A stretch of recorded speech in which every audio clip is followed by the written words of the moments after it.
Hey, Steve Ricketts! Recently, on X, just before blocking me, you told me to go F myself. While doing just that, I made a movie. Not a porno, Steve, although I'm guessing you enjoy a little climate porno on the side from time to time, yes? It's about you and your doppelgangers, technically your archetypes, which I've had the misfortune of encountering a lot in the so-called climate space. I've called the movie Begging to Differ, subtitle, By Those of Us with a Degree. Thank you for your help with the quote for my title. I didn't need to change a thing. So this is for you at Steve Ricketts SP, who once explained to his students that, quote, anyone can be a professional, even someone selling jeans at the Bay. At the time, the students got the general idea, but missed something that turned out to be smugly lurking just below the surface. Anyway, I have discovered the SP part in your X file stands for supercilious and pusillanimous.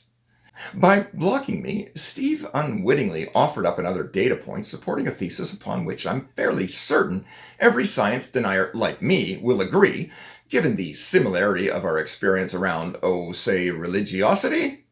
That thesis being, the men driving the climate alarmist bus are not men at all. So fearful are they of defending their chicken littling from anywhere besides the safe space a keyboard provides.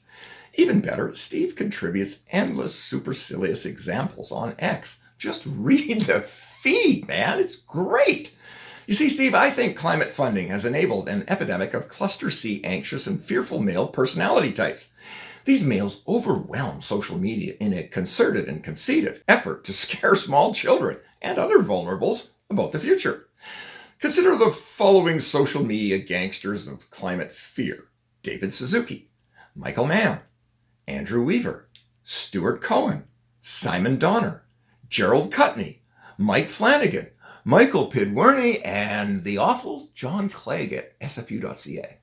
To which I will add broadcasters Ian Hannamansing and, oops, a woman, Adrian Arsenault, the formidable fearmonger-in-chief at the CBC, who, like all mainstream media currently imperiling their future selves and accelerating their tanking credibility, remain totally disinterested in any contrarian take, never mind those of a formal colleague, sort of, who might have actually sat at the same anchor desk with them and also played them like a piano whenever a weather warning needed oxygen and airtime for the purpose of public safety. Back in the day, it seems exactly none of the above persons who I predict will find themselves on a future most wanted list for crimes against science and journalism can muster the courage to debate or facilitate a debate about BC weather and climate with the PowderPicker, who, by the way, holds only a Bachelor of Science in Meteorology and learned this whole media thing without any formal training. Y'all should be able to school me on the content and on the talking and pictures part, don't you think? Question for you, Steve. Does BSC elevate me to the @Steve Ricketts SP stratum of scorn for anyone without a degree? Asking for a former student. Further, I propose the weak male archetype is overrepresented in Canadian academia and in the Meteorological Service of Canada, the MSC, from which @Steve Ricketts SP retired. My own career in the MSC spanned an astonishing transition from "we're going to smoke in the office anyway, man eats dog type man," to the lapdog useful idiots but useless in a bar fight type of man.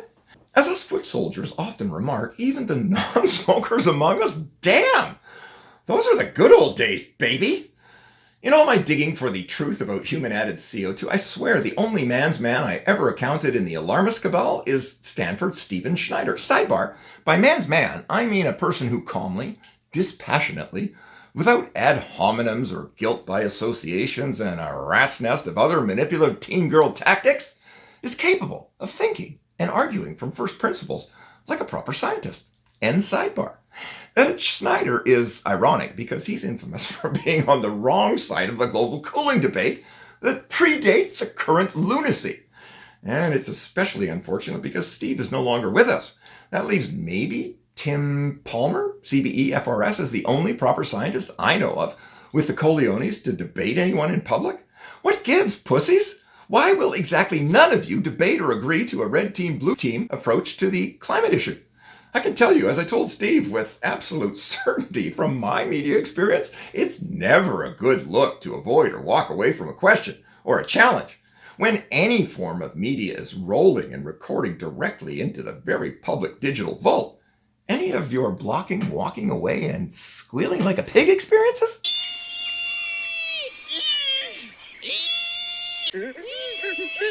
Are going to live forever.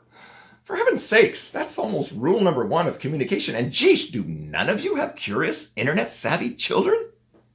To be fair, and I like to be, when the only virile representative of your club lies 6 feet under, you have a collective problem that might go unnoticed, right up until the moment after you've walked into the wrong bar and someone decides to sort your supercilious and pusillanimous ass out, and the only friend with you, who is equally useless in a bar fight, gets right into character and immediately bolts for the exit.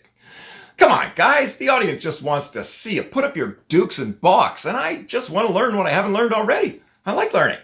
I found it usually strengthens my understanding in arguments. If you best me, the audience will know, and I'll happily admit it. Remember, I'm the guy who stunned the weather office in Vancouver and the local media by admitting we missed that storm, plain and simple, on camera. Surprise snowfall. Where was the warning? We missed the snowfall, and plain and simple. It's called candor. A missing child to you lot, but a fundamental requirement if you want to be trusted in any medium. You know, like you, Steve, I've been a coach. Whenever I coach young people, I try to get it into their heads that sometimes you lose when you deserve to win.